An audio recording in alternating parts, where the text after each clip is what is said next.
ये आपने जो प्रोसेस बताया है, जो गाय को रोटी देना, कौवे को, कुत्ते को, तो ये हमें हमेशा करना चाहिए? इन दिनों करके भी हम फल प्राप्त कर सकते हैं? नहीं नहीं, आप हमेशा करो, पूरा साल। वही तो मैं कहना चाहती हूँ कि सिर्फ 16 दिन क्यों, पूरा साल। अमावस्या पूर्णमासी आती है ना, और अमावस्या तो पितरों का ही दिन बोला गया है, तो पूरा साल आप अमावस्या पे अगर कर रहे हो, पूर्णमासी पे कर रहे हो, और फिर 16 दिन कर रहे हो, तो आपके पितृ तो प्रसन्न रहेंगे। वो तो पार्टी का दिन है। पूरा साल मुझे भोजन जल आप दे रहे हो जी। अब 16 दिन मेरे आए हैं, शिव, गणेश, ऋषि, उसके बाद आते हैं पितरों के दिन। आपको पता है, इसीलिए ये दिन इनके बनाए गए हैं कि ये सिर्फ दिन इनके हैं। इसीलिए कई लोग कहते थे पितृ टाइम में ना नया कपड़ा मत खरीदो, गोल्ड मत खरीदो। आपने सुना होगा, शादी नहीं करते हैं, क्यों?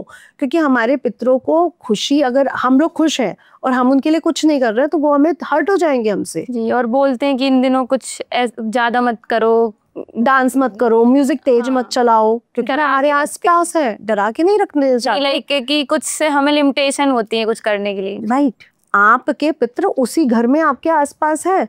और जो लोग आप बहुत बड़े बड़े अपने माता पिता के पिक्चर्स टांग के बैठे हैं, पूरा साल पूछते भी नहीं है, जिस दिन श्राद्ध आता है उस दिन फोटो पे नई माला टंगती है, ब्राह्मण आता है, सब होता है।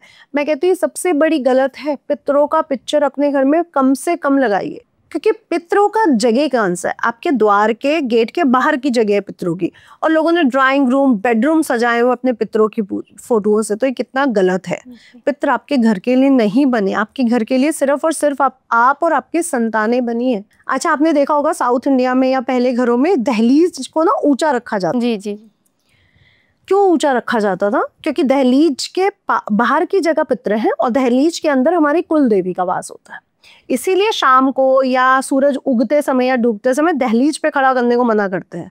दहलीज पे हमेशा कहते हैं कभी खड़े मत हो। जी, पैर नहीं रखना चाहिए। पैर नहीं रखना चाहिए, क्योंकि कुल देवी पे आप अगर पैर रख रहे हो या उन्हीं की जगह पे आप खड़े हो तो आप सक्सेसफुल कैसे हो सकती?